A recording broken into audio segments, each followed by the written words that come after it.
All right. Looks like I've got four viewers. Can anyone hear me right now? Just this is my first actual attempt at a stream. Oh, that's good to hear. Yay. All right. Okay. So, welcome to my inaugural Twitch stream. This is my first time actually trying to get streaming set up, and I do have to give the Twitch team credit. Twitch Studio Beta is actually making this pretty easy overall. I'm going to just go through here and set my friends to offline just to keep that out of the way.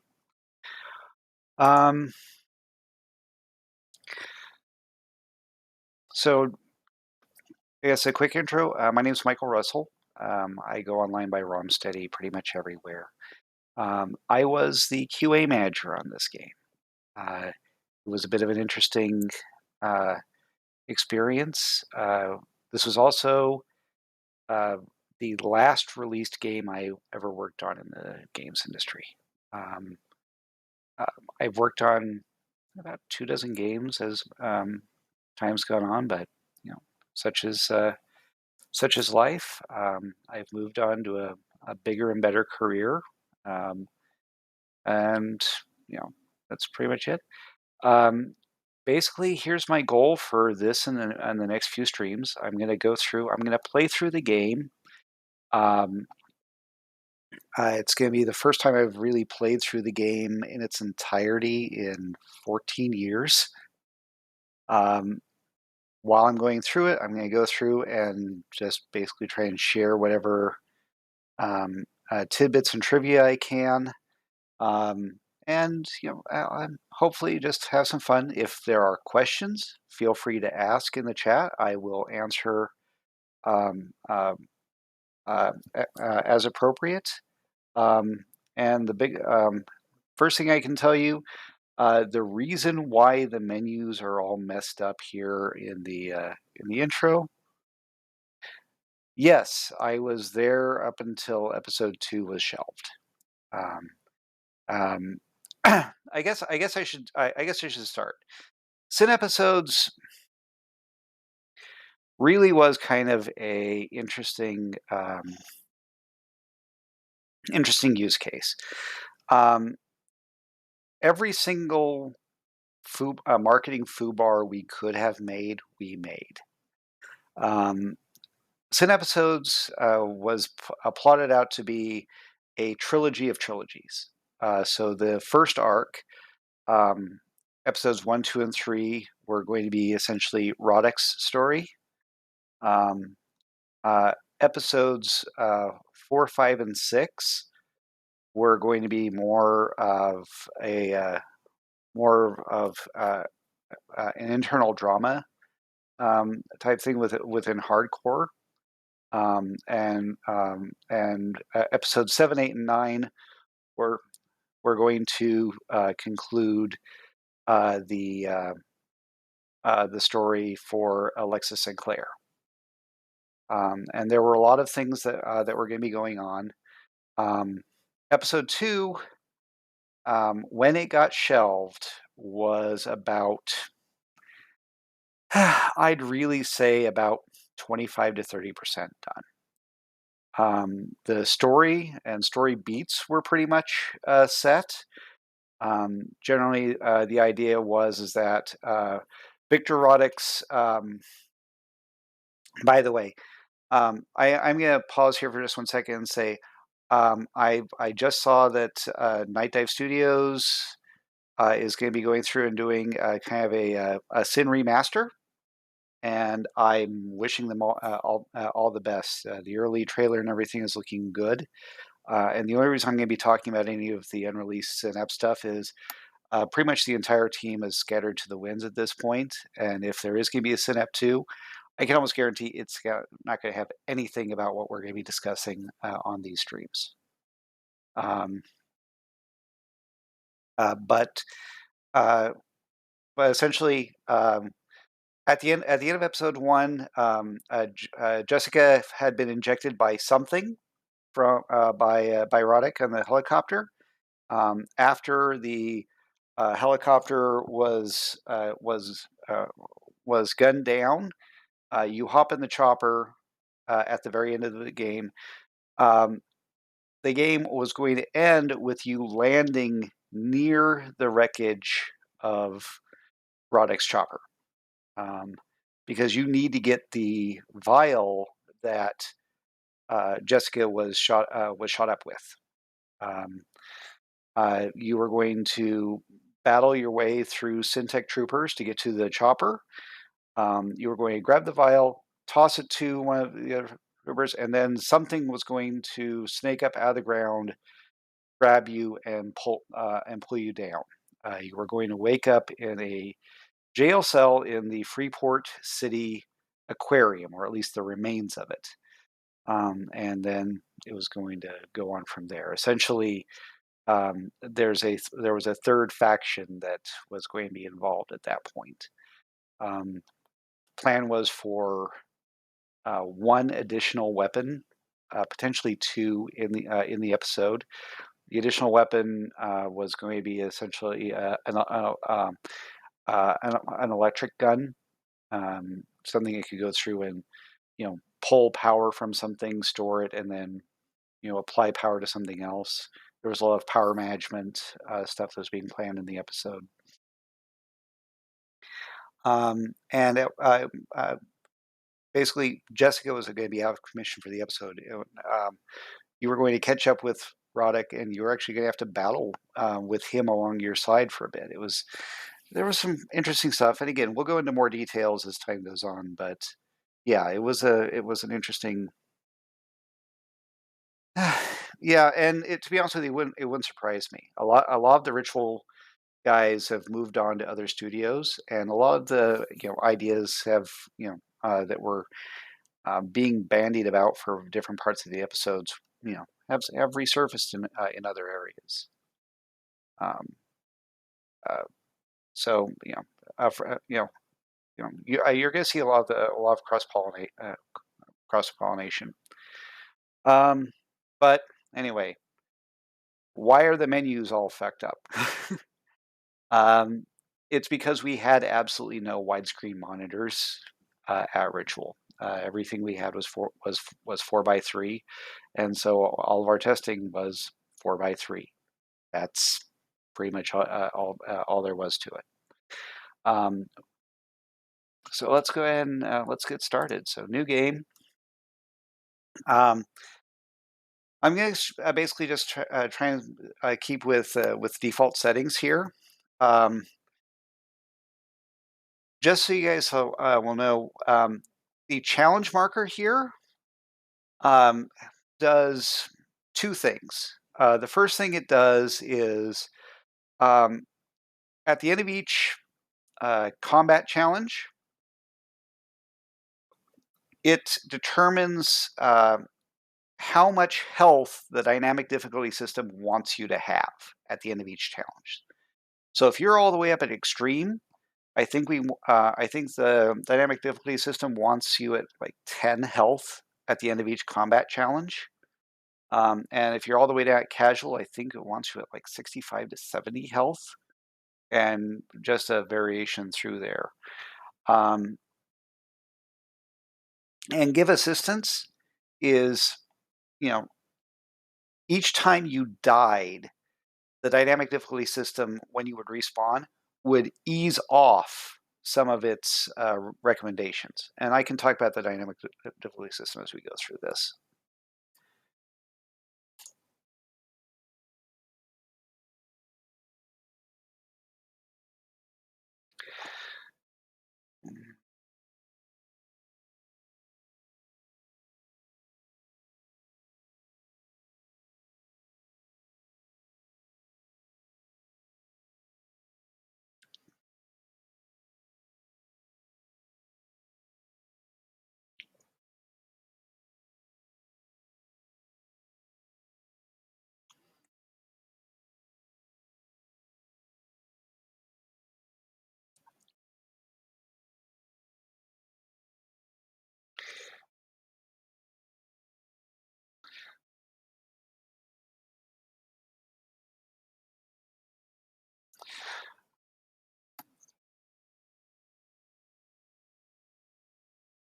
All right, let me see if I can get the stream. I get this taken care of here. Is that better? How did you get in here?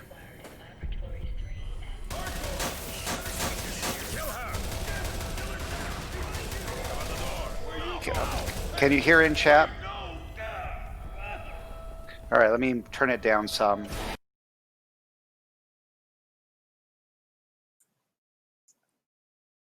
You're gonna be fine. We just need to.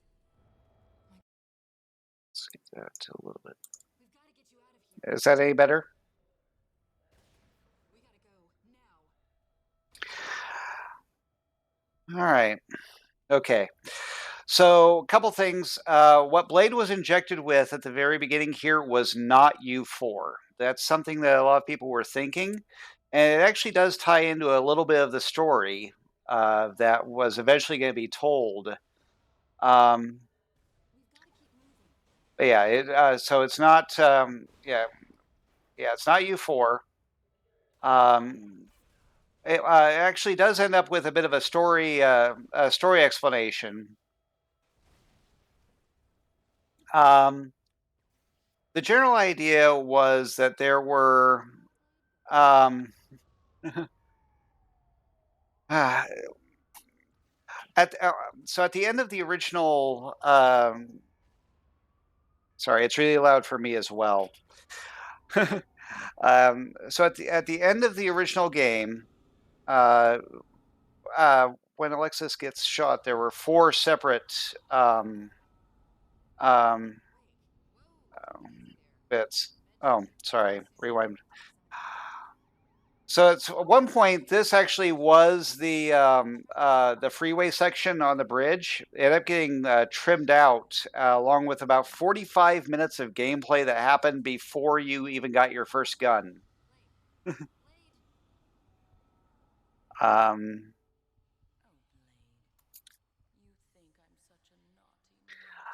and up until about you know up until about 5 months before this was released, Alexis was completely naked in that cutscene.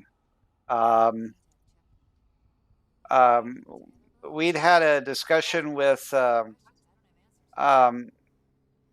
once there was a retail release announced, we actually had to put a bikini on her. We couldn't ship the game and have Alexis nude at retail. You can blame hot coffee for a lot of this.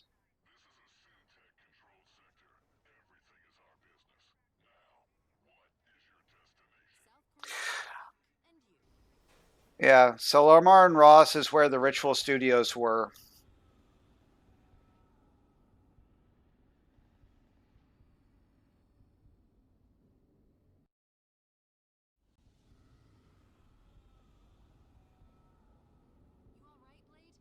Oh yeah, I I know. I saw the modder skins.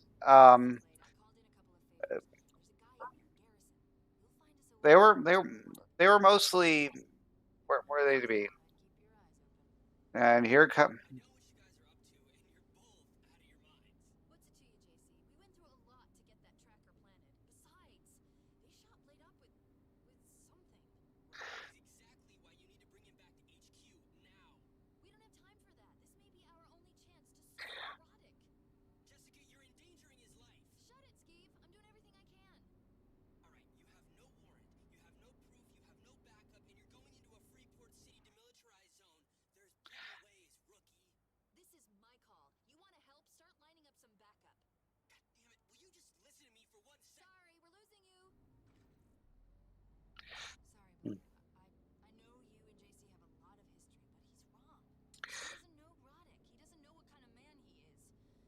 Well,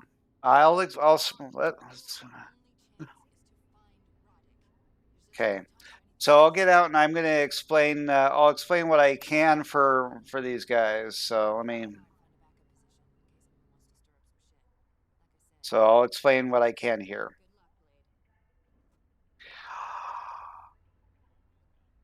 All right. So Let's see here. I'm sorry, I'm gonna temporarily mute the game audio. All right. Okay, let's get started here. So I'm the one who had to do the texture edits for the original SiN. Um, Specifically the ones that were put in the Easter egg area. Um, yeah, I'm the one who had to make those edits. The reason being is those those Easter eggs weren't disclosed to the ESRB back when the original game was released. And because they weren't disclosed, we had to go through and we had to disclose every single Easter egg that was in the game. So that's why all those textures in the original SiN were edited. Believe me, I didn't want to do it, but it's what we had to do in order to go through and actually ship the game. Why was Blade mute? Um, Almost every design decision that seems weird inside of uh, SiN episodes was based off of us working around issues in the version of the source engine that we had. So the version of the source engine we had was the original source engine. It wasn't the source engine that was used in Half-Life 2 Episode 1. It was the original source engine. And there really wasn't a reliable mechanism for broadcasting a sound effect directly from the player. Yeah.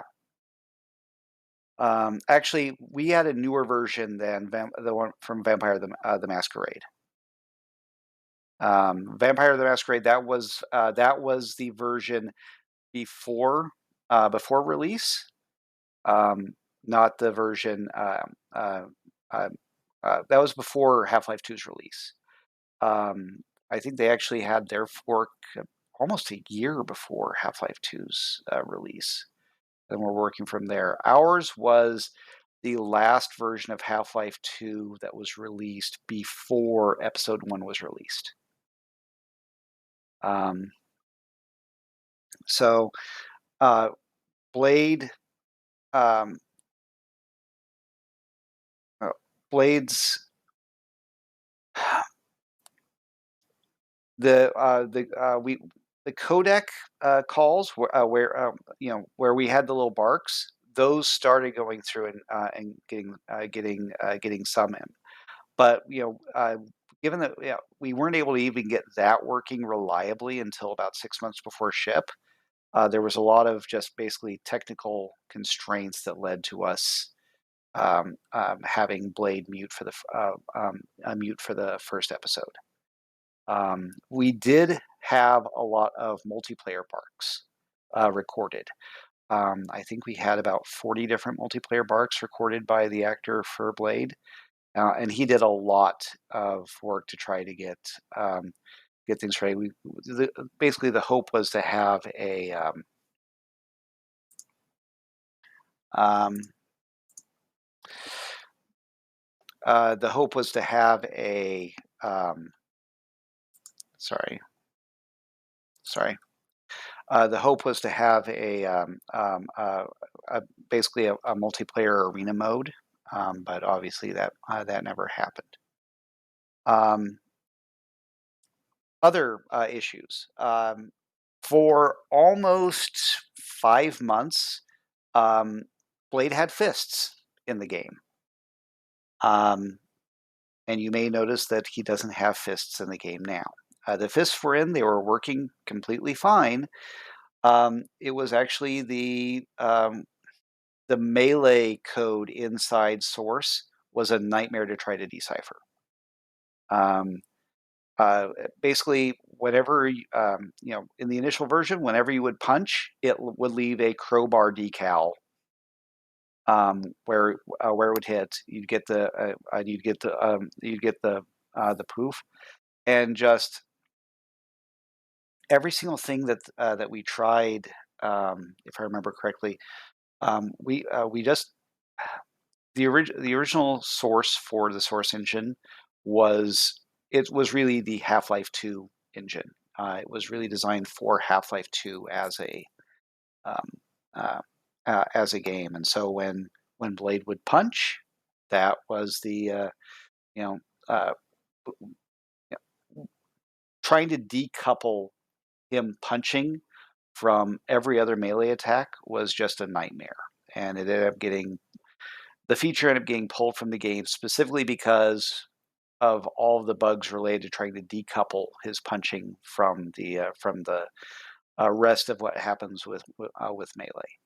That's really that's really it for a lot of that. Um, any other questions before I resume?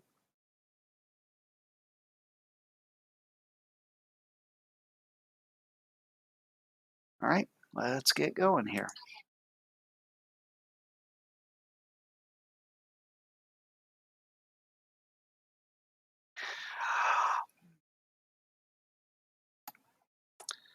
So all these little GUIs on the screens, these are all using vGUI. Originally, the hope was to have a full interactive console like was in the original SiN, where you could go through and type in commands and work through there. Um, that code was ported at one point, but we were having problems getting the input redirection to properly work, which is why everything is just where you point within there. Um, uh, we did have to go through and make a couple changes to some of the Easter egg phone numbers in order to ship in Ireland. At the time, blasphemy was illegal in Ireland, and one of the two Easter eggs that I had actually suggested was computer exorcism. And because we were was making fun of religion, we had to remove it in order to ship in Ireland. So there's your pointless trivia for the day.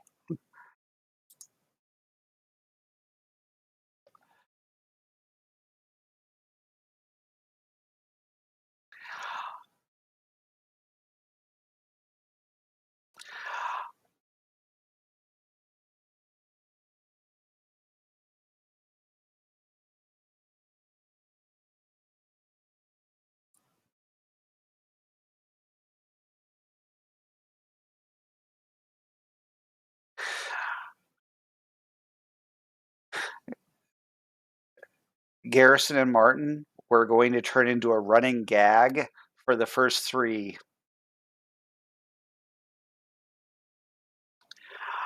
Um, well, it wasn't so much trying to make everyone happy as much as we needed to ship as broadly as possible in order to make the finances work for the game. Um, you know, uh, Ritual spent $2.1 million to of their own money to make this game. Basically, it was everything that was saved. Um, um, all of the savings from the one second here. Is this still muted for everyone? Yeah. Sorry. Um, we need to. I know that. So see here.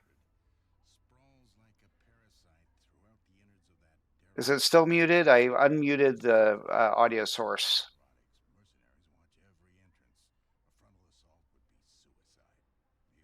because I see this. I see the audio going out. I just have it turned down. I can turn it up a little more. Okay, I'll turn it up just a little bit here. How about now? You hear that? Martin, that bastard set us up. Go, Blade. I'll find my own way out. You're never gonna make it. Okay, let's see here. Go over here. Get our. There's our dope fish.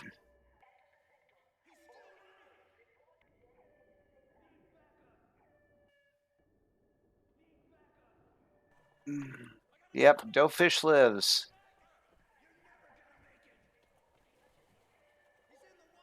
Yeah, this was our little tutorial area. Um, this game was really designed in a lot of ways to be very similar to Half-Life 2 in a lot of ways. The uh, Originally there was another 45 minutes. Um, um, there were 45 minutes in between the game starting and you actually getting your weapon for the first time. We've been sent up, Blade. There was a driving section, a crate maze. Damn, Blade, you look It good. was it was a bit of a mess. I wish I had some ammo for it. Looks like there's a med station back there. You might want to clean yourself up. Blade, if it's out, you need to replace the regenibiotic canister. There's probably a couple on the racks over there. Um, Also, the red asterisks here were our response to the Red Cross. Gotcha. So around the same time as we were designing this, the Red Cross started really trying to enforce their trademark in games. Because again, they technically own it, and they didn't want people using the Red Cross as an insignia for health packs. Um, uh, when I brought that up, the decision was made to go through and turn it into an asterisk. And you may notice that this FTRC right here on this. Uh, FTRC stands for F. It stands for the Freeport Trauma and Rescue Center, or F, the Red Cross. So that's what led to the red asterisk. Yeah, yeah, yeah. Because again, you can still use a cross. It just can't be a red cross. I actually prefer the green cross to the pill insignia that they were using in a lot of the source ports. Um, but but yeah, that's the whole thing is that if you're going to use a red cross, you have to license it from the Red Cross, and they're very particular about what they will go through and allow the license to be used for. So Right. This was a bad idea. We've got to get an evac out of here. Dispatch. Dispatch, this is Unit Foxtrot 9. We need an emergency evac now. What the hell are you talking about? No. Look, I don't give a shit about jurisdiction. We need an evac. Shit. Dispatch. Dispatch. Blade, dispatch has their panties in a wad. Syntech's pulling all sorts of jurisdictional crap. Short version, we'll see an evac sometime next week. Shit! That's not gonna hold them long.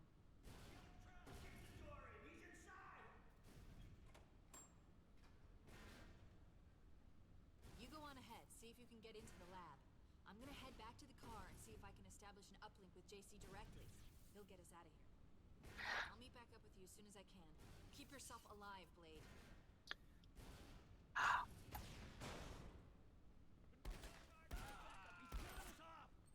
so the way that the dynamic difficulty system worked. Um, yeah, the way the dynamic difficulty system worked. Um, uh, I know generally how it's going to end. Sorry, I'm gonna mute this again so we can actually hear. All right. So, and by the way, I'm playing in a 1280 by 720 window in the middle of my desktop in order to be able to go through and stream. So episode 3 was going to end with Roddick's demise. Really, the first trilogy was going to be Roddick, Roddick's of going through everything. Depending on choices that were made, one of the main characters was going to die at the end of episode 6. there were a few different choices there, but one of the main characters was going to be dying at the end of episode 6. And at the end of episode 9, that was going to be the end of Alexis's story. Whether she ended up in jail or whether she died, that was TBD. But that was generally how that was planned to go. So the way that the dynamic difficulty system works, I'm going to try to describe it a little bit, because once we get to the U4 lab, you guys may remember the difficulty system bug that plagued the release of SiN. You have to understand the basics of the dynamic difficulty system before we get there. At the beginning of each combat encounter,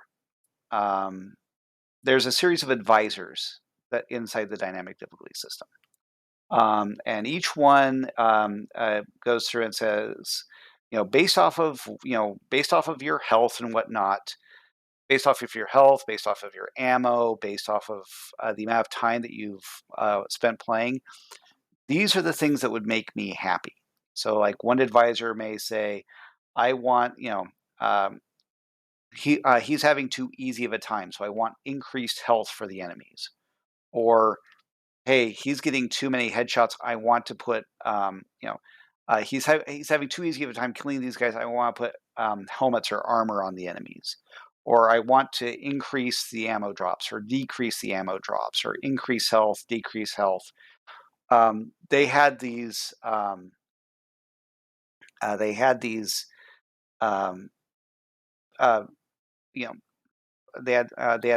set up, and at the end of each combat encounter, it would go through and it would compare your health and your ammo to the levels from the difficulty slider at the very beginning of the game. So whatever you set that slider to, that's what would determine the values that it was hoping for. And if it followed the advice, if the game followed the advice of the advisor, and you went closer to that mark than you were before the combat encounter, then that advisor, the trustworthiness of that advisor went up. And so that advisor would be more likely to be selected for future combat encounters. If you ended the combat scenario further away from there, it would try to ignore that advisor a little bit more in the future. So by the time you got to the very end of the game, the difficulty system was supposed to be really dialed into you as an individual. But again, once we get into the U4 lab, um, I'm going to be talking a bit about where that huge bug, that huge spike in difficulty that everyone ran into at the very end of the game, where that came from. So let's resume here.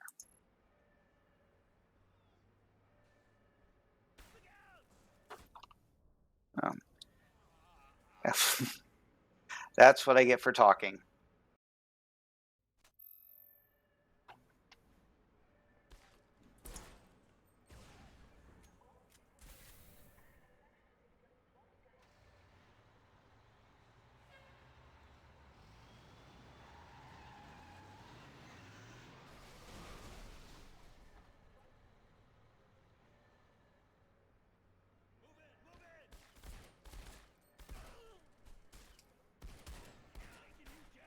So much effort was put into making the head explosion effect. I'd say that was probably just getting the headshots to work the way that was hoped for. That was probably a good month of the dev time right there. I'm almost back to the car, Blade. Roddick's mercs are everywhere. It's gonna be tough to find a way into that lab.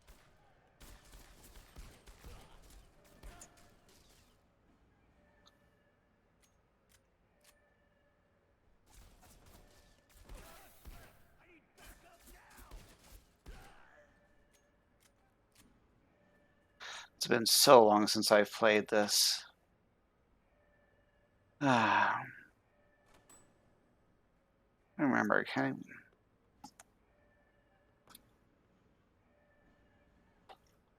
of, ah.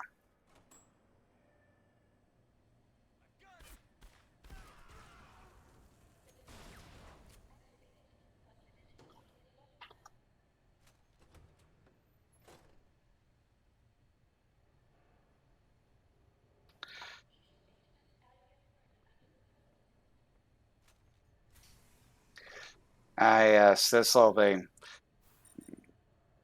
So, um,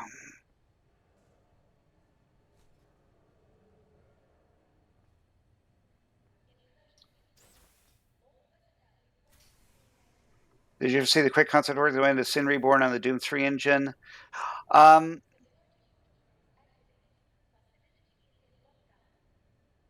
so I got to see some of the prototype stuff.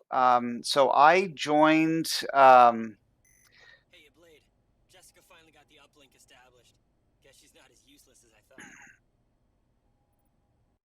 thought. Sorry, I I'm still in contact with some of them, but not many. Um, so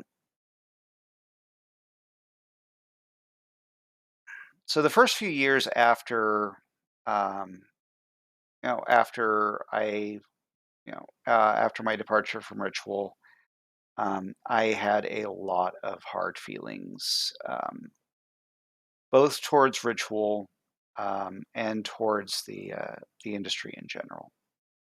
Um, I'd like to think that a lot of those harsh feelings have kind of faded. I, you know, I may, uh,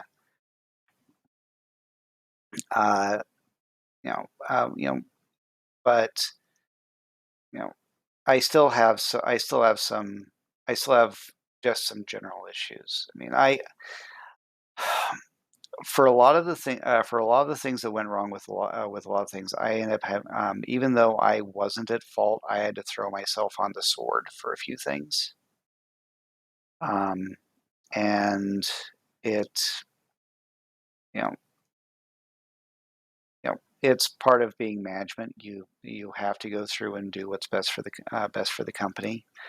But it definitely hurt my ability to go through um, uh, and kind of trust a lot of things. Um, that said, there are a lot of there were a lot of talented people there at there at Ritual. And I may have some personal issues with some of them, but I cannot dispute the level of talent, passion, and commitment that they had. They were all, really good. In They were all really good individuals at what they did. There were a lot of cultural issues. Um, to be honest with you, if Ritual is still around right now, a lot of a lot of the a lot of the issues that people have been talking about over the last few years with especially gender issues in the workplace. Um, you can Ritual would be right up there with Riot and Ubi and a lot of other developers. There were a lot of issues there. It was definitely a boys' club workplace, um, and some of that does come across um, in what you see here. But you know, but really, I am still in touch with some of the with some of the level designers. Um, you know, uh, and occasionally, I've had some chats with some of the other individuals, but you know, uh, but for the most part, I'm just I'm really not. Aside from being on LinkedIn with a few of them, I'm really not in contact with most of them anymore. Um, that said, I am a member of the Ritual Alumni, Facebook group. But that said, I haven't logged into Facebook since, since a couple days after the George Floyd um, um, uh, issue began. Um, so while there may be more traffic going on there, I have no idea what's going on there. It's um, I've Facebook was toxic enough that I needed to get away from there for my own sanity during the pandemic. Um, I just saw so much racist crap from friends and family um, that yeah, I had to. So at least on Twitter, I'm not friends with a lot of people who go down that route. But unfortunately, I was getting a lot of it even from family, and I I'd like to think I'd like to think I'm an ally. You know I'd like to think I'm not that bad. I'm sure that I have some issues, but you know there at least I I I ended up having to go for more of a self-care approach than anything else. All right, let's get back into the game. Let me make sure I'm not okay.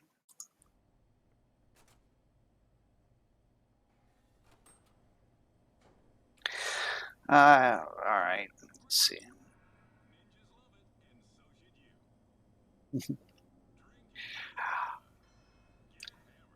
Yeah, so the Hammer Cola, it's a reference to the Hammer editor.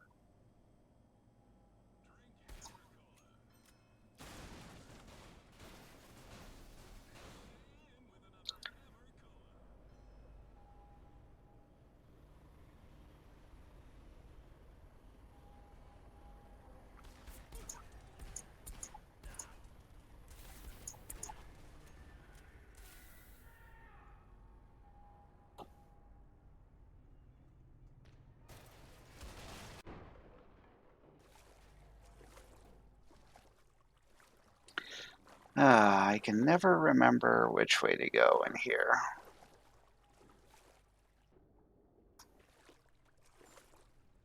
There we go.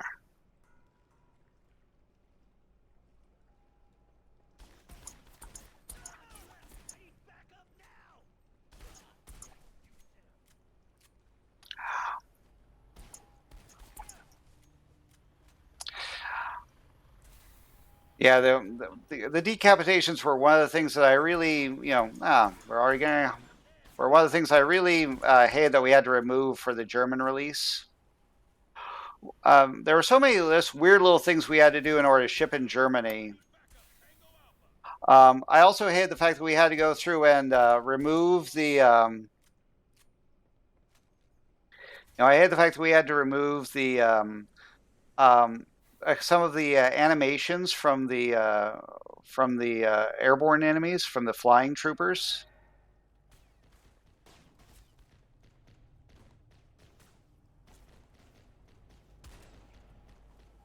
Those Duag shells.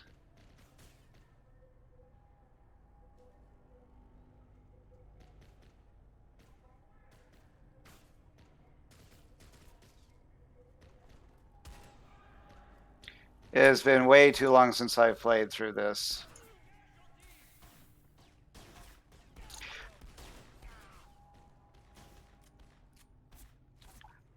Oh, so for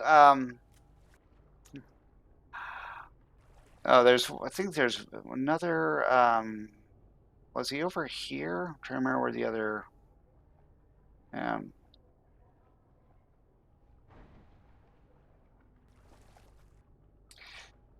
oh well.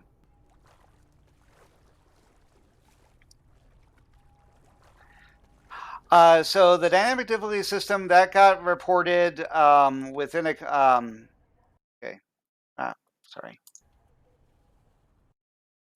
So the dynamic difficulty system, that bug was reported a couple days after release.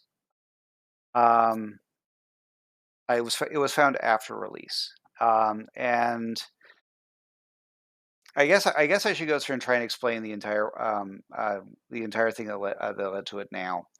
Um, for the dynamic difficulty system, here's the lesson that should be learned, just as a TLDR.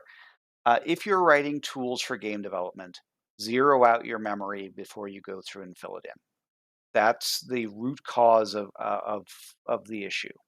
It was literally stale memory getting bitwise and saved out into the level files. Once the game was done, so SiN Episodes was finished about, I'm gonna say about 4 to 6 weeks before it was released. So it was released. Things were ready, and then the idea was, all right, let's get started on some post-release content. We weren't gonna have time to go through and get multiplayer working, for the first wave, but Arena was, hey, let's see if we can do Arena for the first wave of content. One of the level designers was asking for a trigger that would fire every tick that you were in it. So if you walked into the trigger, it would go through and fire. So I'm now going to step back, and we're going to talk about how this game was advertised. You may remember that at release, we had promised 4 hours of gameplay, 4 hours. And what we had done was we put triggers on a regular basis through the game. And these triggers had their own advisor in the dynamic difficulty system. And what we did was we had playtesters come in and we measured, what was the average amount of time it took them to get from trigger to trigger. And what would happen? What each trigger measured was the amount of time since you hit the last trigger. So let's say a trigger was expected, you were supposed to take 5 minutes to get from this trigger to that trigger. We would put 5 minutes in the value for that trigger for the dynamic difficulty system. And what would happen is if you were going faster than we expected with the dynamic difficulty system, the the time advisor would say, hey, I'm really angry, I want you to increase the difficulty some because he's going through the game too fast. There were 2 triggers in the game where, even though we ended up not shipping with that trigger used in any maps, there were 2 triggers in the game that were set with that bit, just because they were that bit was set in the previous memory that was in use there on that thing. So there were 2 triggers in the game, and one of them was in the U4 labs by the furnace. So every single tick that it took you to get through that door frame, that particular advisor would say, hey, he's supposed to, take 3 minutes to get here, and he got here in 1 server tick. And each server tick is a 30th of a second. So if you took 1 second to get through there, that advisor was getting really upset 30 times in a row. And here's the really fun part. None of the combat that happens inside the U4 labs is tied to dynamic difficulty. While you're dealing with the mutants are not tied to the dynamic difficulty system in the slightest. So you wouldn't know that this advisor is just seething mad until you got out of the until you got out of the U4 labs. And even then, it takes a while for these advisors to calm down, because once they're really mad, they're saying, I need you to make the game harder and harder and harder and harder and harder and harder. Which is why we got a couple save games where a guy would spawn and 7 of the chain gun troopers would spawn, and he would be immediately gunned down at 100% accuracy from those guys. And when he would respawn, because that advisor was still upset, he'd then have 8 of those chain gunners show up. So the first major patch for the game dramatically increased the forgiveness factor. Basically, if we detected you were in one of those scenarios, it would very quickly forgive you back down to where you should be. But at the same time, you kind of lost that 4-hour promise. So if you played it during the first week, you were guaranteed at least 4 hours of gameplay in order to go through and get to the end of the game. After that, because of how things were toned down, it was about 2.5 hours on average, if I remember the metrics correctly. But that was the issue with the dynamic difficulty system. It really was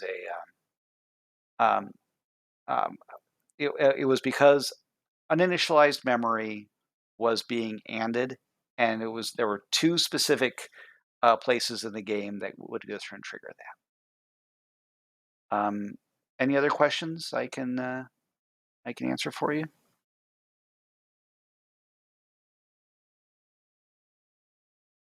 Okay. All right, let's get back into the game here.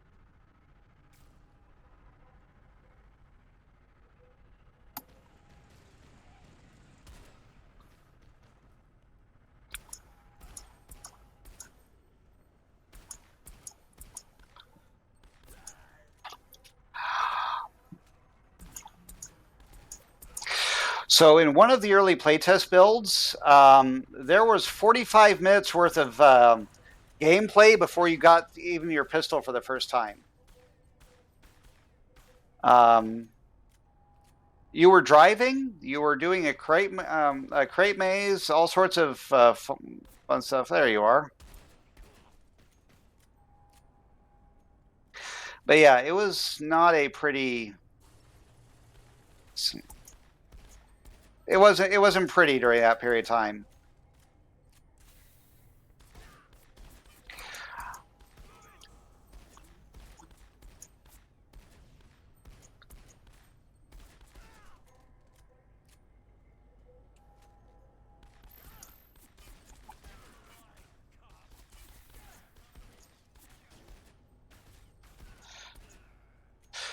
So the audio designer at Ritual, Zach Balika, was responsible for, he's responsible for the "What's the World Come To" song and others.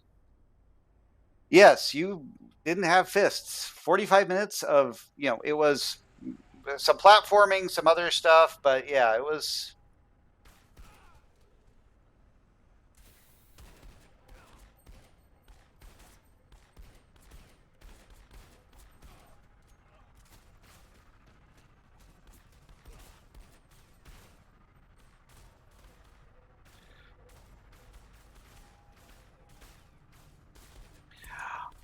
Oh, and the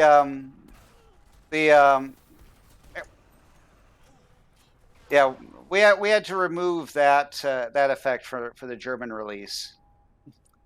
Oh, and the flying troopers are a hacked together version um, of the camera drone AI and the trooper AI from Half-Life One.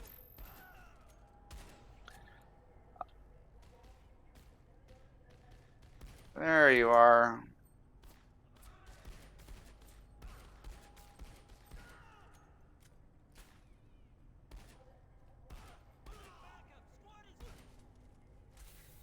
All right.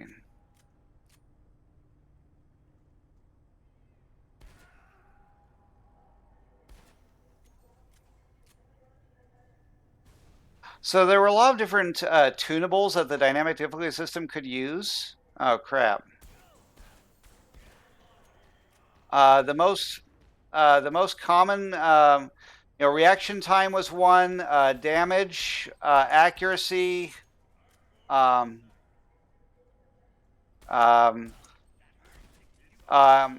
health drop percentage.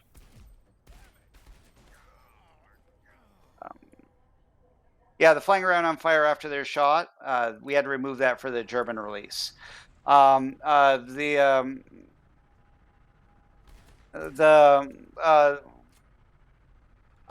So there were a lot of source assets. So part of our agreement with Valve was that we were allowed to use um, the generic assets, but not the um, nothing that was Half-Life iconic. So like things like grass and stuff like that we could use because it wasn't going to affect anything. Grass, cement, things like that. We couldn't use like combine assets or anything like that, and that makes a lot of sense. Why would you want to use something that is iconic for another franchise? Um, Originally, the idea was to try and go for a more go for an art style that was closer to the original SiN. Kind of that more exaggerated aspect, but um, a lot of why we ended up going with the assets that we did was more of a cost saving measure. How can you let's see here. I mean, if you have access to a ton of really high quality assets for free with your engine, does it make more sense to use those assets as you get them, or to reinvent the wheel? When you have a team of a couple dozen people and you have 18 months total to go through and work on your um, Boss, JC here. Look, we got a problem. and Syntech is all over this place. JC? JC! Shit, the uplink's been severed. Blade, go on ahead. I'll go try and reestablish contact.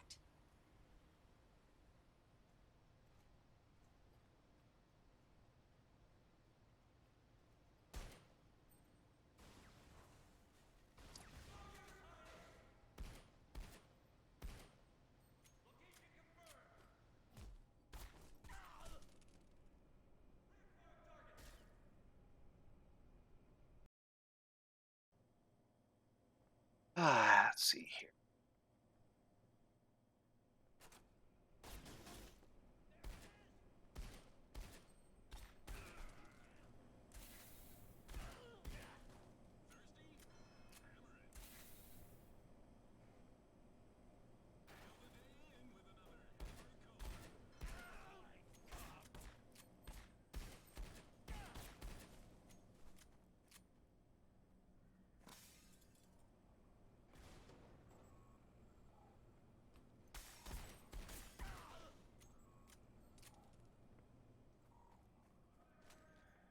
Okay, I have to step away from the stream for just 1 second.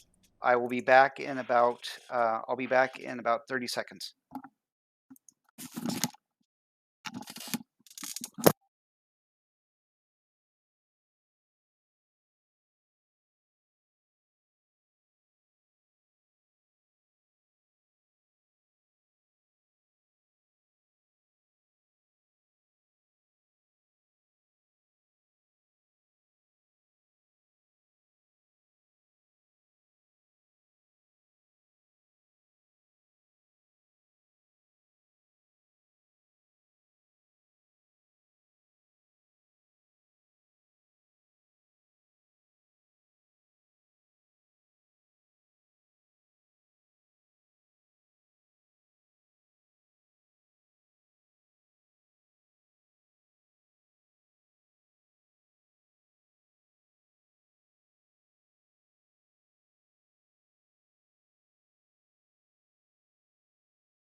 Sorry about, I'm sorry about the delay.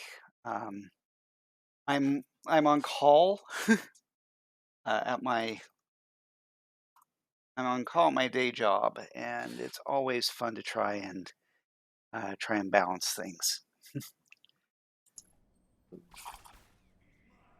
I always hated this room in testing. So the dynamic delivery system,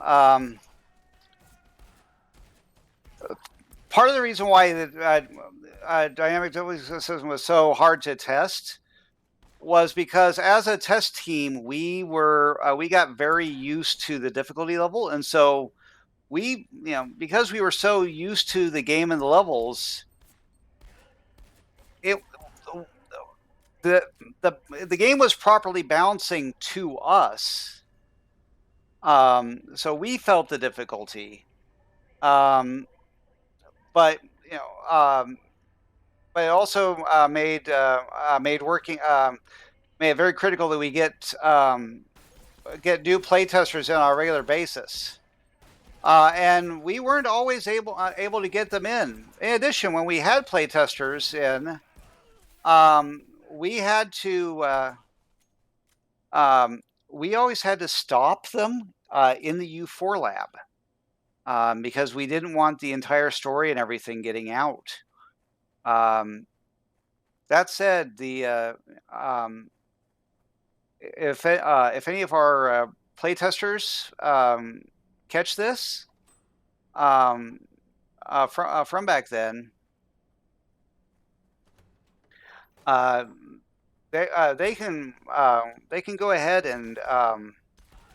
um, and talk about things. Their NDA expired after 5 years. Jessica. What is the Promexia project?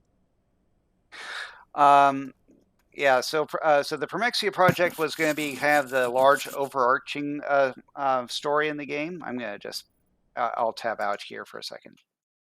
Um, so first kind of a little tease.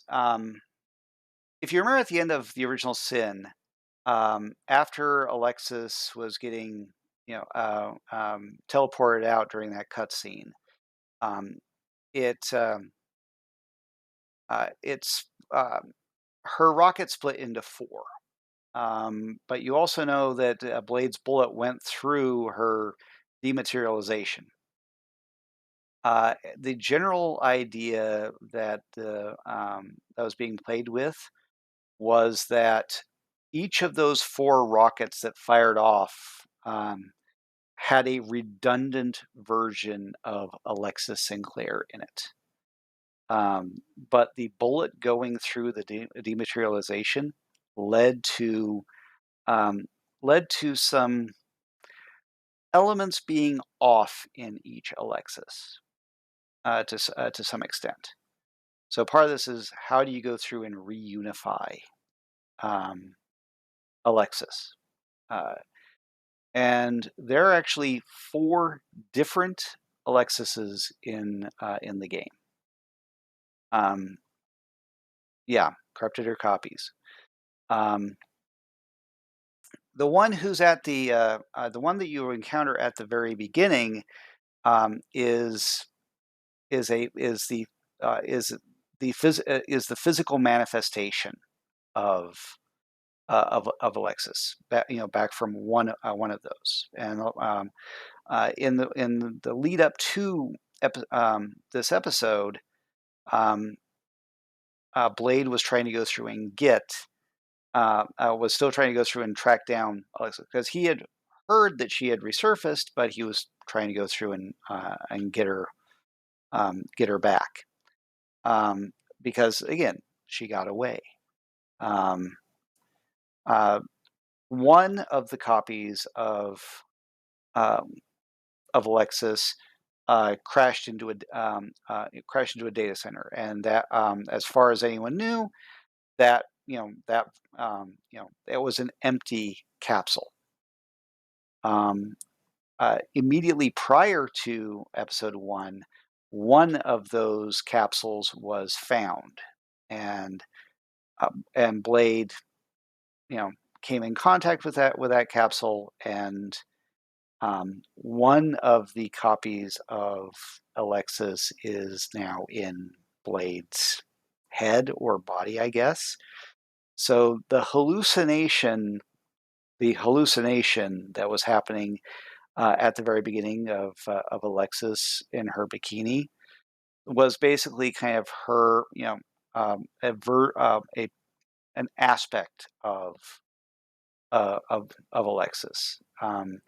What was injected into Blade was a substance to try to get that Alexis back out and into the physical Alexis.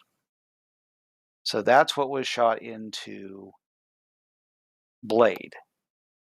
That's kind of different from what was shot into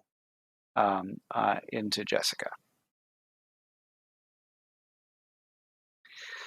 So yeah, that was the different thing that Alexis had planned, and that's actually kind of the story reason why Blade wasn't punching. There was actually supposed to be some information about that, but yeah, there were some parts of the storyline that were just convoluted as all hell. But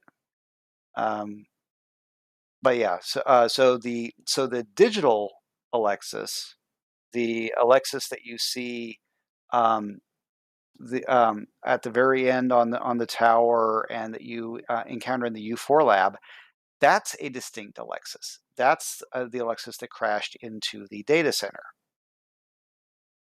So you have the physical Alexis, who is in possession of Blade at the very beginning of the game. You've got the digital Alexis that presents herself via hologram, and then you have the mental Alexis, strutting her stuff in a skimpy red bikini. I'll leave it up to you guys to try and guess who the 4th Alexis was, because that was going to be a pretty interesting twist. But let's get back into the game.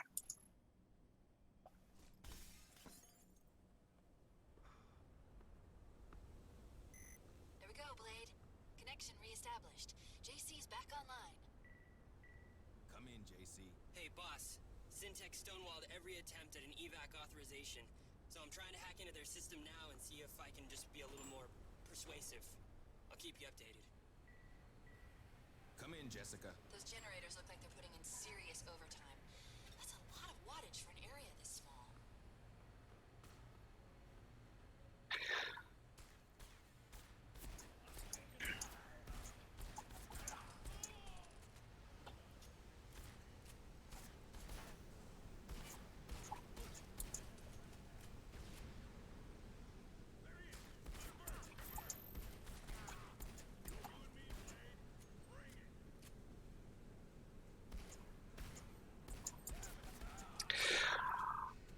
Oh, I've got a couple interesting stories about the I've got a couple interesting stories about the mutants as well when we get there.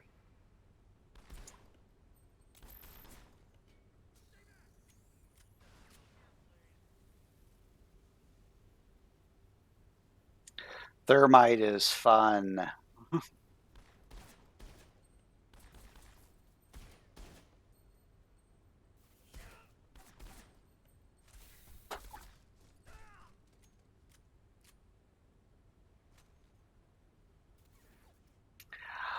That was one of the proposals for the stories was that Jessica was supposed to be Alexis's innocence. Each of the four Alexises was one aspect of Alexis's personality. Jessica was supposed to be Alexis's innocence.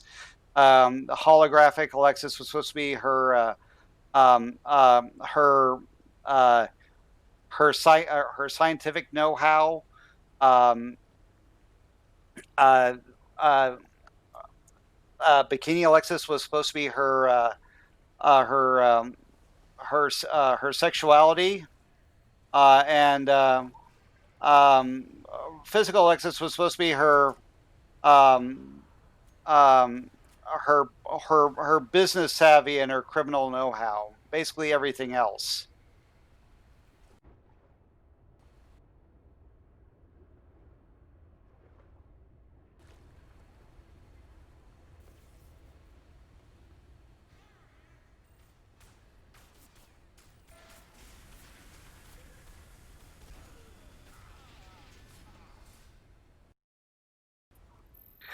Getting the bouncing shells in, that was actually not all that hard from what I understand. I mean, you know, uh, ricochet code already, already exists. Um, yeah, I mean the ricochet code. I'm assuming you're referring to the alt fire on the shotgun. Yeah, having stuff ricochet already existed within the within source. It's just that was kind of a repurpose for the alt fire. Part of the reason why each weapon had an alt fire was because we only had the time and budget to get the 3 weapons in for the first level. The idea was that we were going to go through, and this was the first third of the game, and so the 3 weapons you got would be the 3 weapons. But we wanted to go through and also have it's that each weapon could serve multiple roles. It's one reason why the pistol is essentially a railgun as well.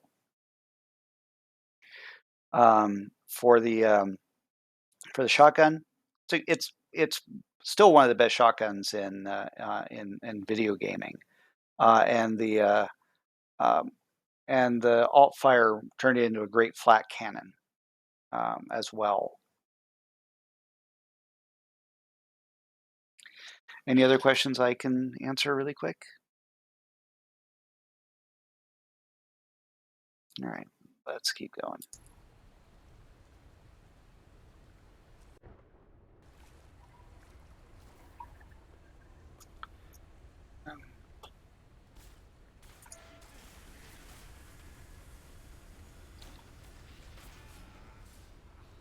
Uh-huh.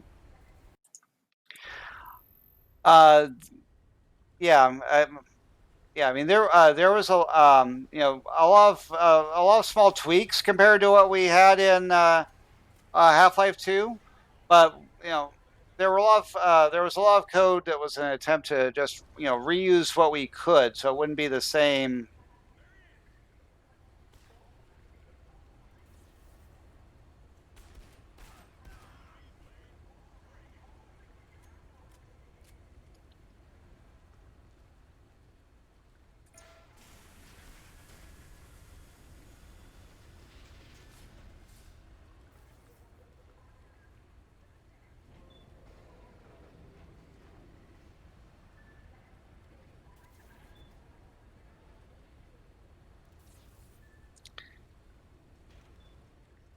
I mean, basically, if it wasn't for Valve, you wouldn't have had SiN episode 1. That's that's pretty much the big part.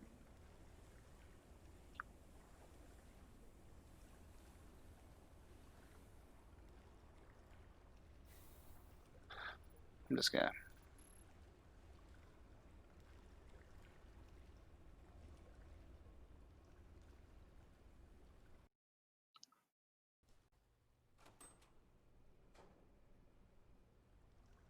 Ah, yes, this part.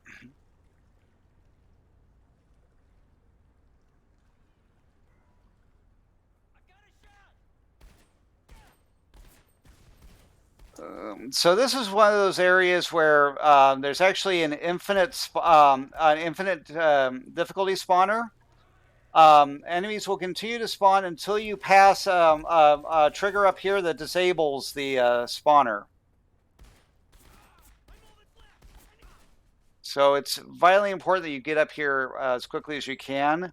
Otherwise, you're guaranteed to be overwhelmed. I think there's like 6 of those areas in the game.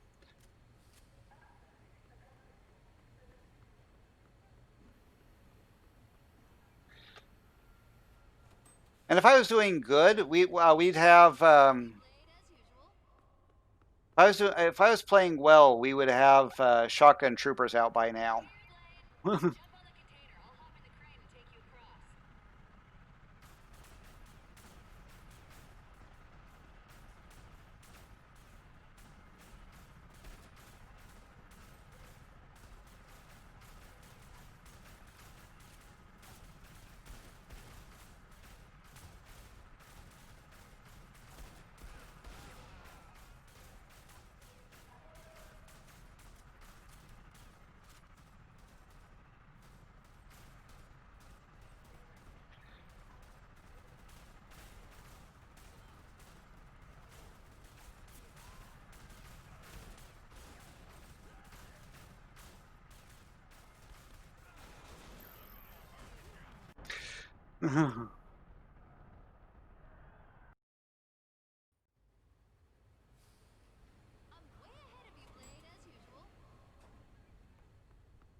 Yeah.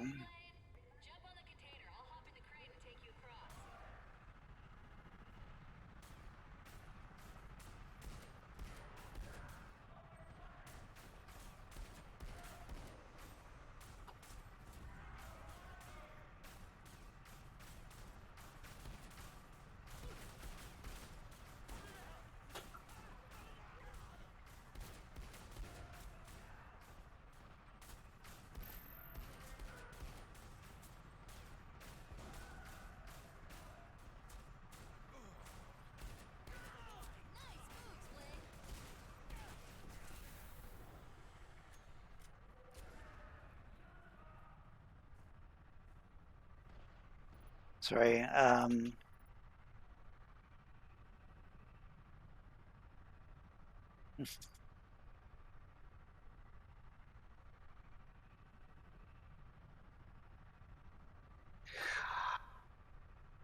Well, again, if there's still a chance that you may still get a SiN 2 eventually, especially if the SiN remaster does well. Again, I'm not with them anymore, so I can't speak for them. But there's still a lot of people who are passionate about this. But I will say that the likelihood of any of the original story details. Well, so sorry, one second here. So the emergence was the emergence of a new threat. There were a couple different things that were being talked about. Like at one point, it was going to be each of the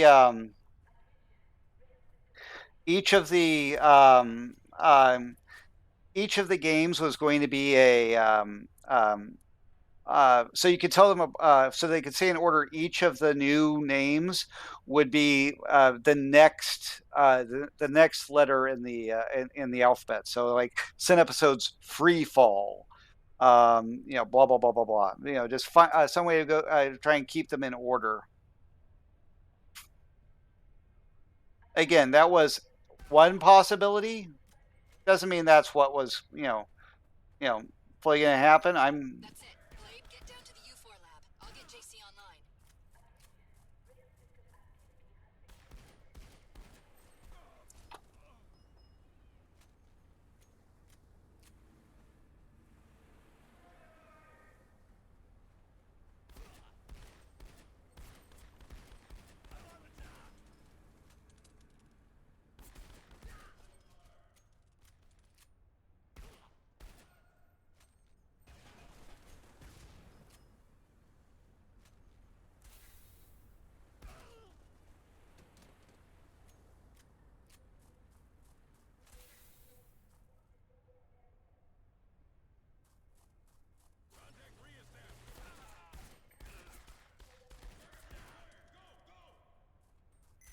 Garrison wouldn't lie.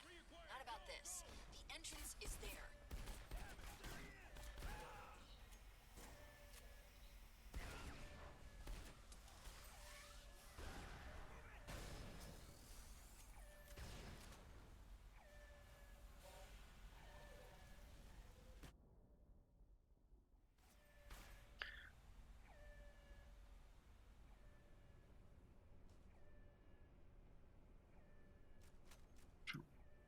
There we go.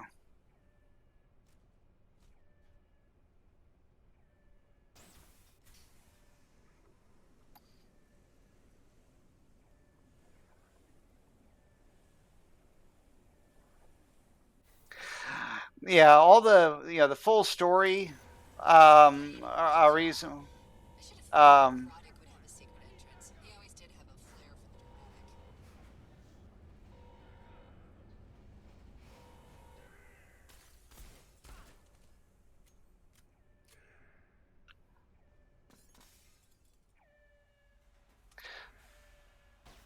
dramatic. my assumption was always that Alexis was the capsule itself probably could have gone through and regenerated her. Um, um, but yeah, specific details. Mhm. Watch your step, Blade. Once you're in the lab, Roddick will do anything he can to get you out.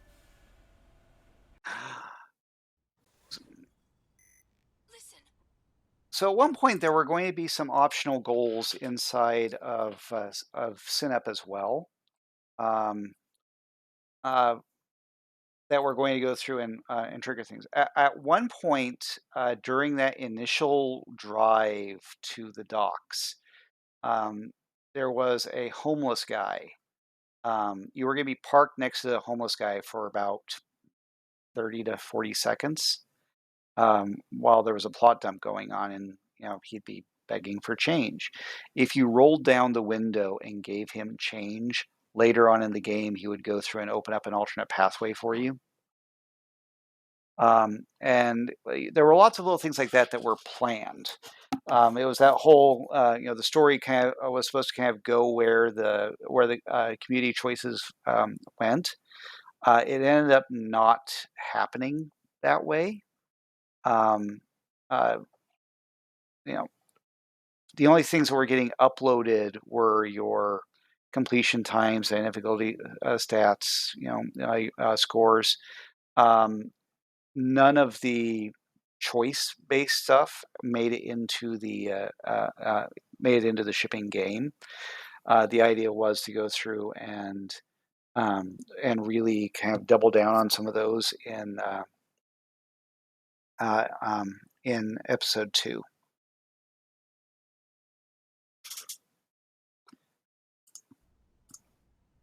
Roddick's the only one that knows what you've been injected with, Blade. You just find him. I know how to make him talk. Please submit to identity scan.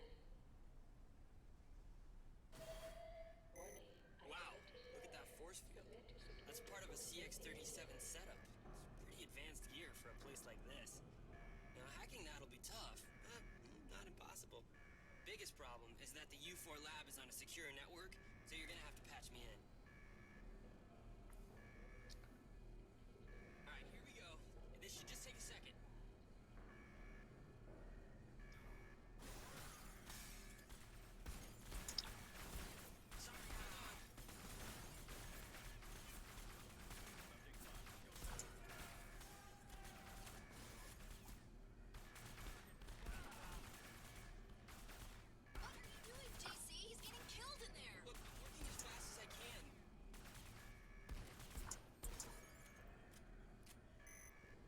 disabled the force field on my end, Blade, but you need to remove the data spike to sever the connection and shut it down on your side. All right, now, all right. Take care, man. I will try to upload the I'll try and upload the stream. I did a test download of an earlier test stream just to make sure that I could, but I don't know what my limit is. Still online. You might want to shut that down unless, you like fighting self-guided high-yield defense turrets. Look around to see if you can find a security terminal, Blade. That's the only way to shut down the system.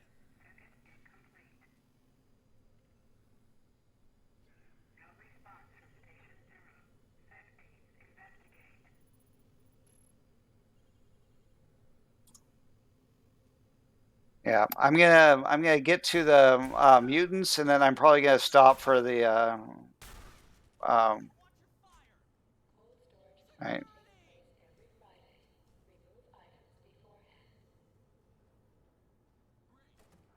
Ninjas love it, and so should you. Occupied.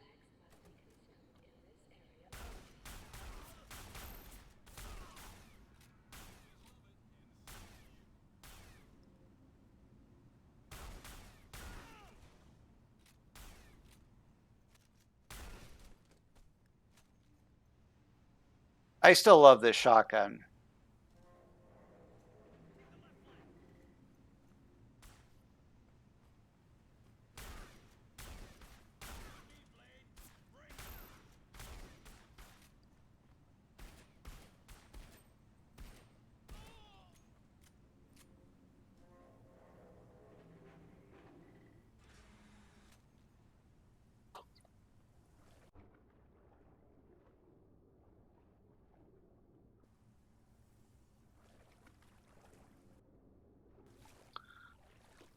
I don't remember why we had this in here.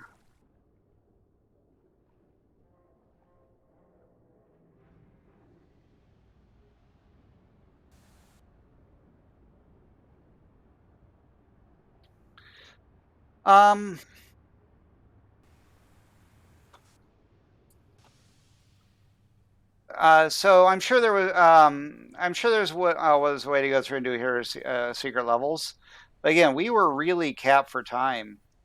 Um, um, because again, the game was self-funded, so it wasn't just that we were capped for time, but we were also capped for funds. The cancellation of the cancellation of the Quake 4 expansion also hurt as well. Because we're working on that at the same time as this with different teams.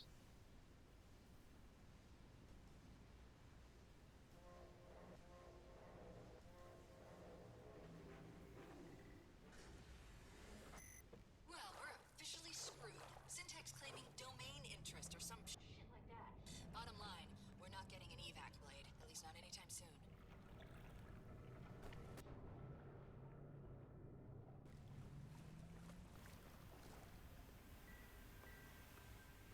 Hey, Jessica. Those pipes have to lead somewhere, Blade. I wonder if that's how they find the raw materials on the outside.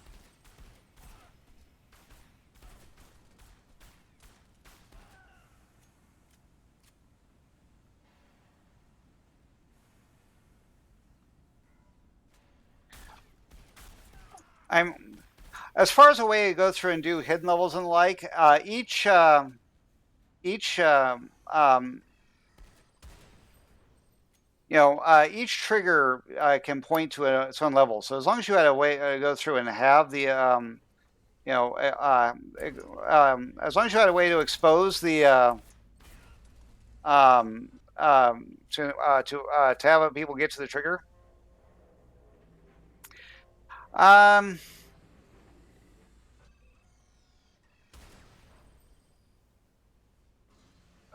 I can somewhat see that. Jessica. Guess you found the processing room. Rumor has it that the crystallized benzocoa trilite won't liquefy unless it's superheated.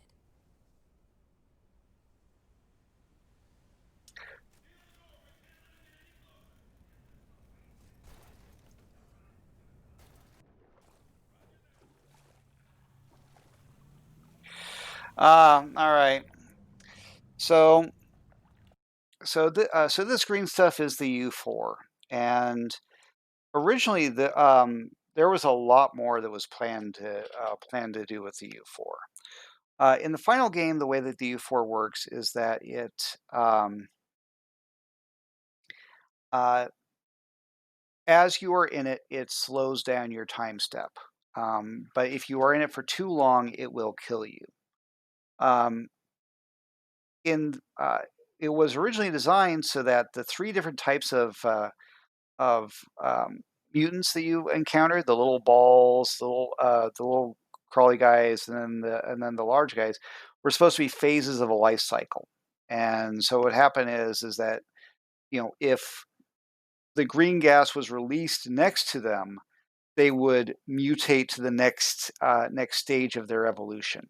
That was the original plan. Once I get to the mutants, though, I've got a bit of an interesting story there.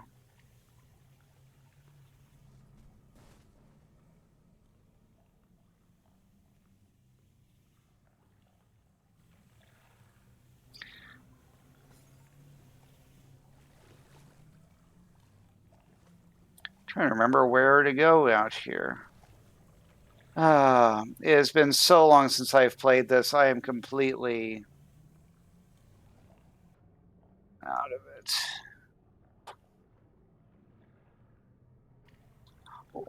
We had so many playtesters get completely lost there because they could not figure out how to swim.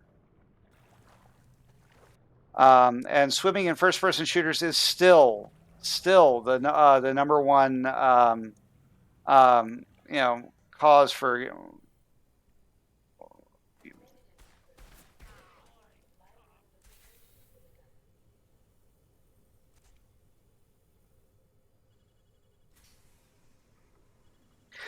for people having issues. Because swimming in a first-person shooter just isn't intuitive unless it's Subnautica. Subnautica did first-person swimming right.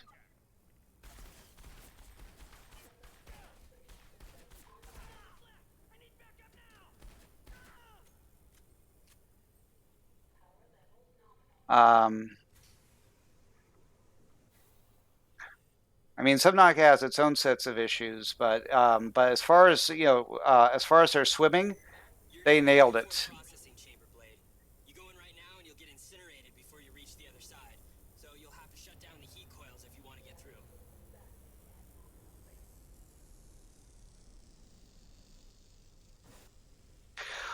Better move fast, boss. It's already starting to warm back up. You stay in there too long and you'll be burned alive. So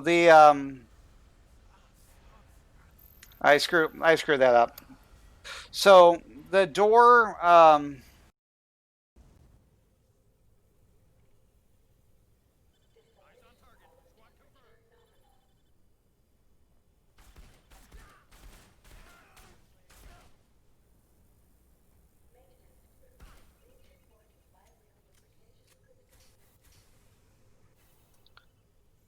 okay. So so Subnautica, if you love that sense of exploration, that open world, You go in if right you now and you'll get incinerated before you reach the.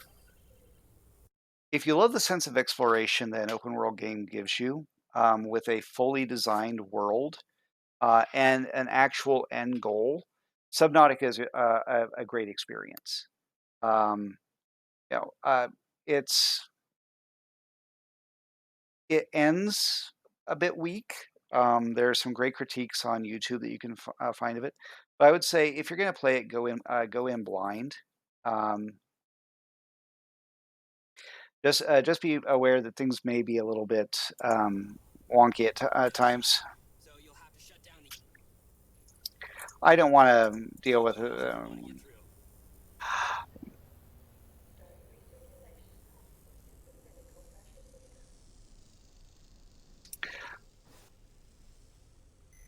Better move fast, boss. It's already starting to warm back up. You stay in there too long and you'll be burned alive.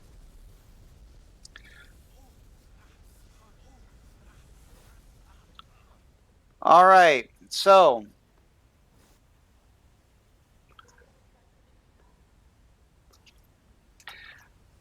The next door that was in here. Let me actually just get this.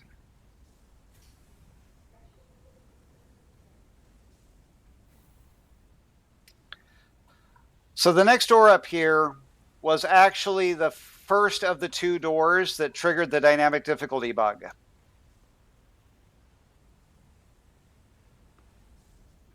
Uh,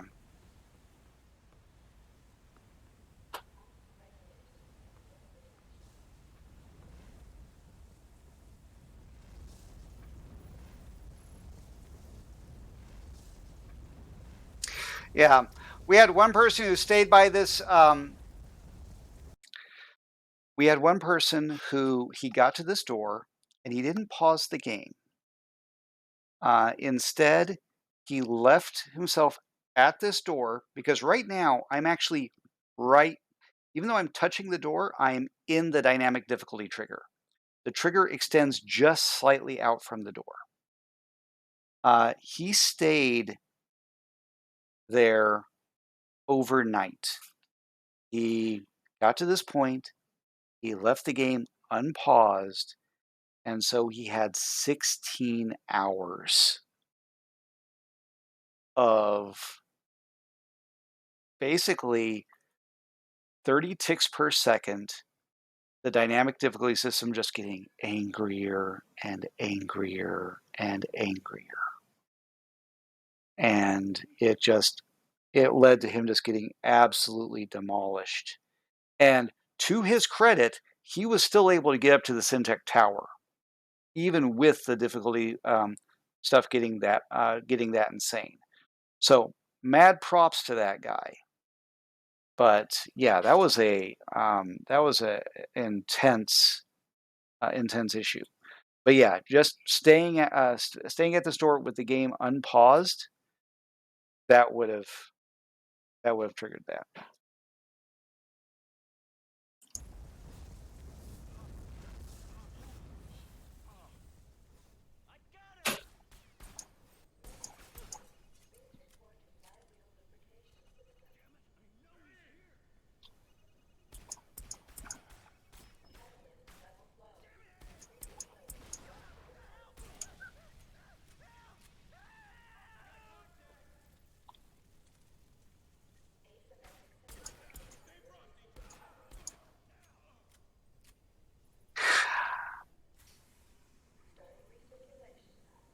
Yeah, not everyone thinks about pause as a use case.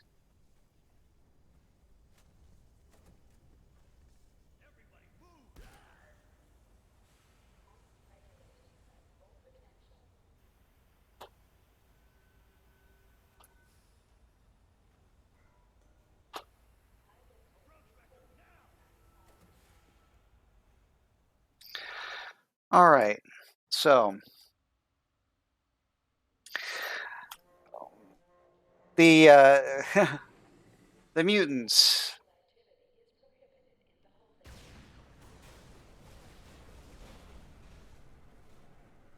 One second, let me take care of these.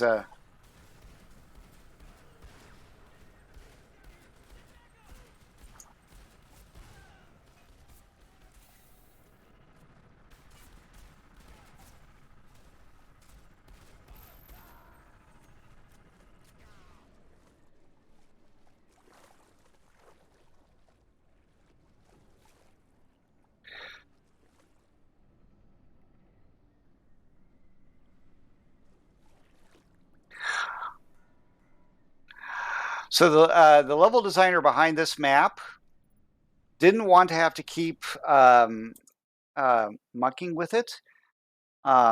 He he intentionally designed this map as compact and um, as compact as possible to prevent to try and keep feedback from asking him to change the map too much. He and to be fair, this is one of the tighter maps, but I do think it's funny that he's like, oh yeah, I didn't want to have to change the map very much, so I intentionally made everything as compact as possible.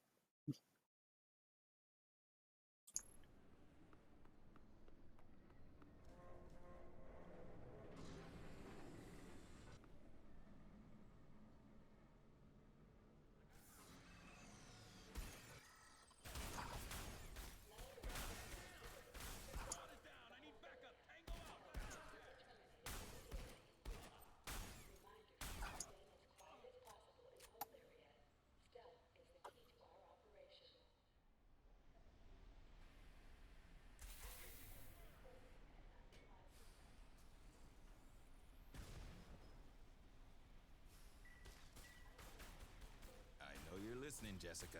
Look at all of them. How much U4 did they manufacture?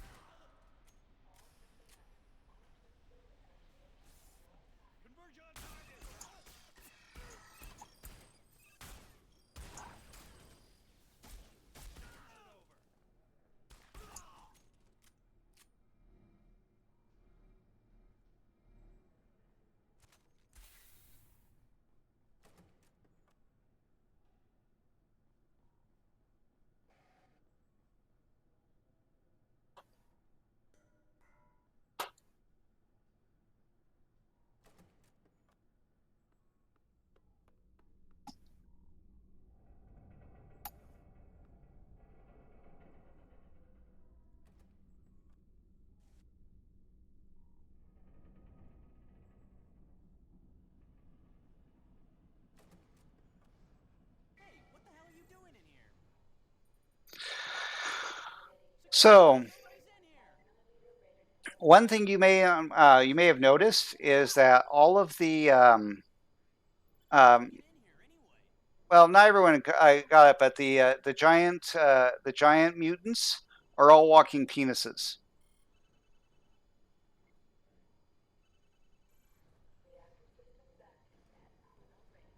It's a cop!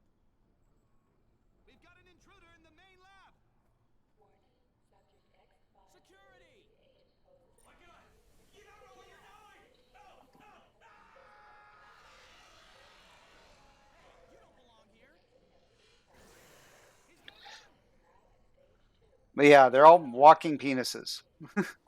And one one one weekend when I came in, I'm not even supposed to be here today! a couple of individuals on the team modified the model over the weekend to add giant um, a giant floppy penis on top of the penis, and it was not a pretty picture. I mean, it may have been for them, but it was not a.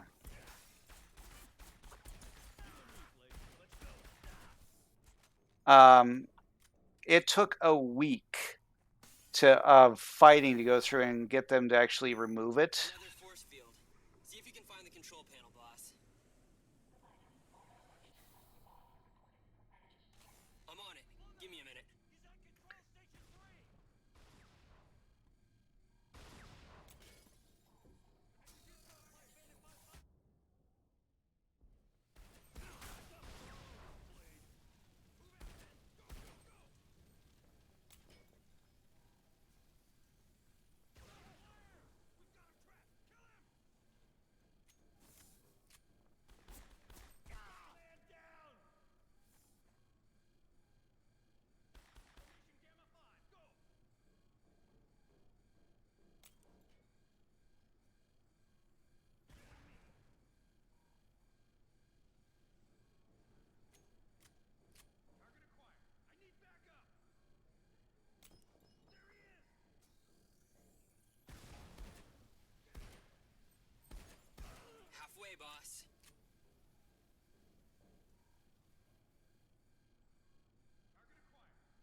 again, Ritual was full of really talented, talented people, but it really was a boys' club in a lot of ways.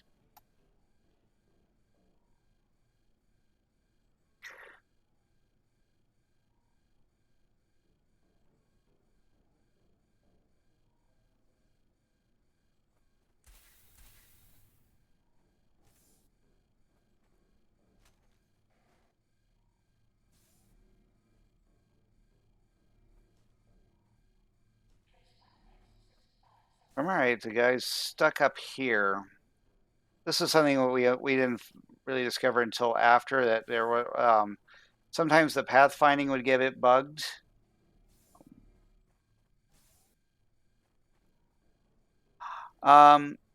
Oh, and you may remember there was a bug in the at the very end here where you would run into where after Erotic left, you That did it. you just get Emergence stuck at disturbance the in very midpoint end of indicates the the force field should shut down. game. We didn't have a good grasp of the of how the source cinematic stuff worked.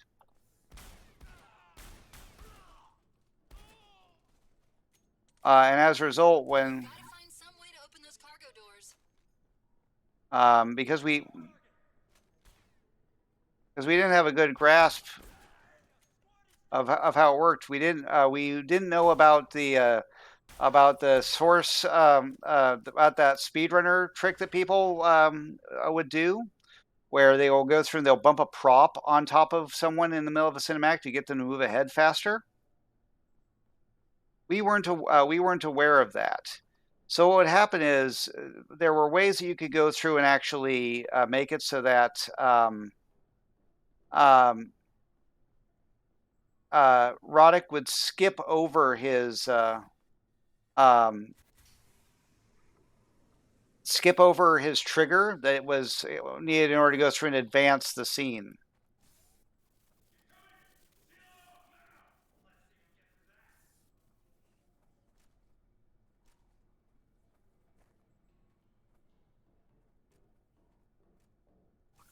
I can never remember what to do here.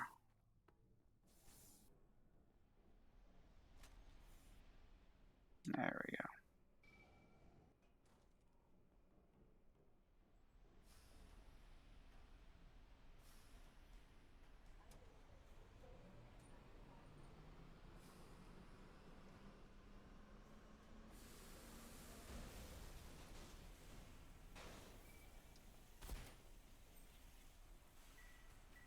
Come in, Jessica. There's the bastard's hiding place.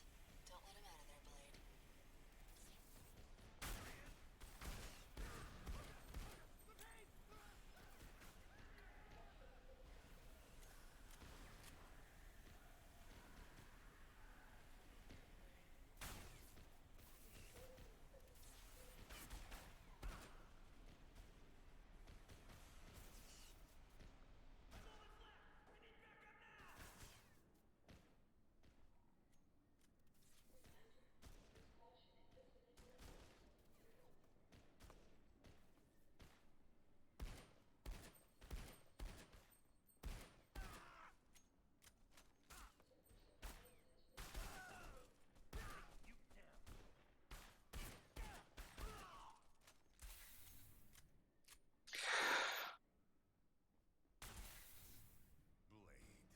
I wish I could say I was surprised to see you. She said you'd come. I didn't want to believe it. I figured you'd be smarter than that. You really have no idea, do you? No concept of the scope of this operation. This isn't about you. So personally, I'm looking forward to the Left 4 Dead 2 Last Stand update that's coming out this Saturday. I still, I still Is this what work you're on looking mods for? and whatnot. Answers? Hope? You came to the wrong place, Blade. I have no idea what she shot you up with, but I do know this. This is the future. I've seen what this can do, Blade. I've witnessed the raw power of it. If she injected you with this, well, I almost envy what you'll become.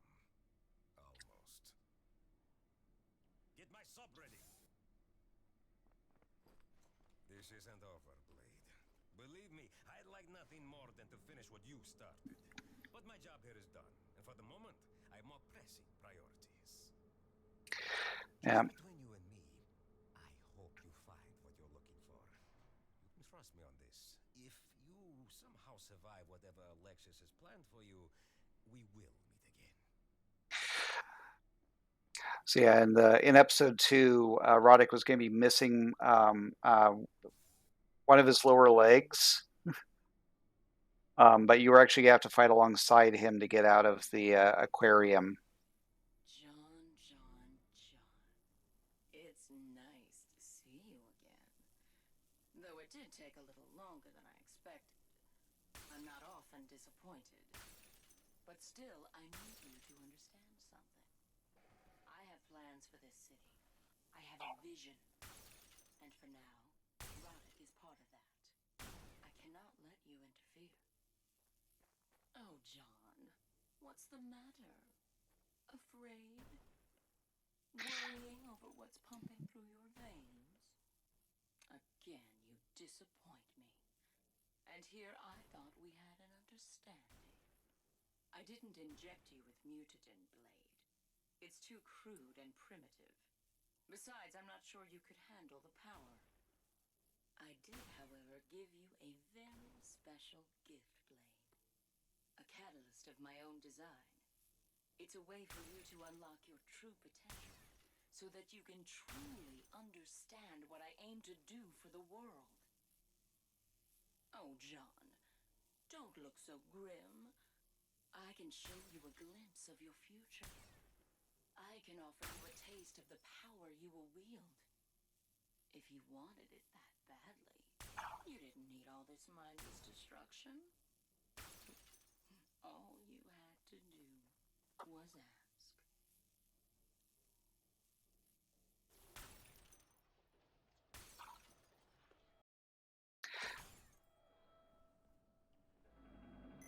Hey, boss. Things might get a little uncomfortable down there. Something's just triggered the auto-destruct sequence.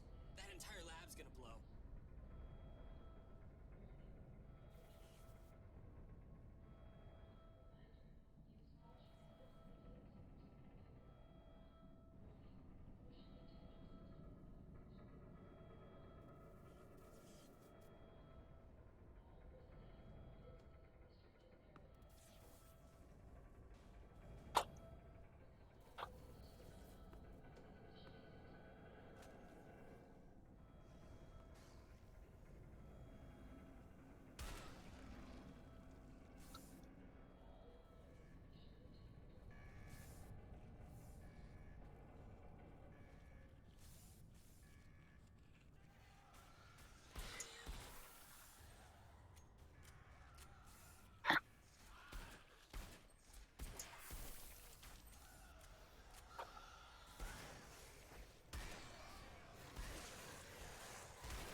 Well, I think this is a good point to end the stream today. Um,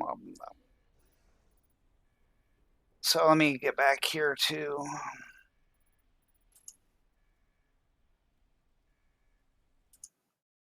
Okay. All right. So, are there any last questions before I call it a night?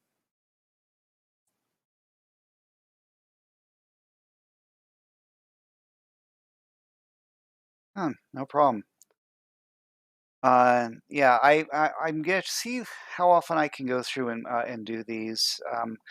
Basically, what my goal is my goal is to try and get through this game, and then um, third third week of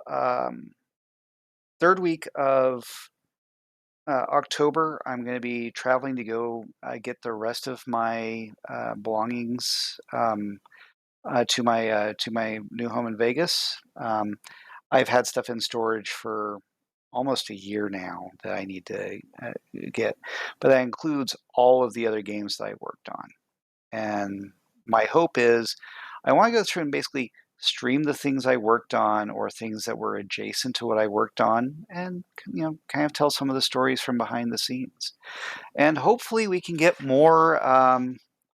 Hopefully we can get more game developers doing this because it is fun to go through and share some of these tales. Uh, you know, a lot of the challenges and a lot of the interesting things that happen as a result of um, game development do make game developers into great generalist developers uh, because every day you're having to go through and solve a new problem, and you're having to solve it in a way that no one had ever thought of before. And being able to go through and highlight some of these, I'm hoping will go through and help other game developers, other engineers with their careers going forward. Um, but yeah, so last chance for any questions before I end the stream.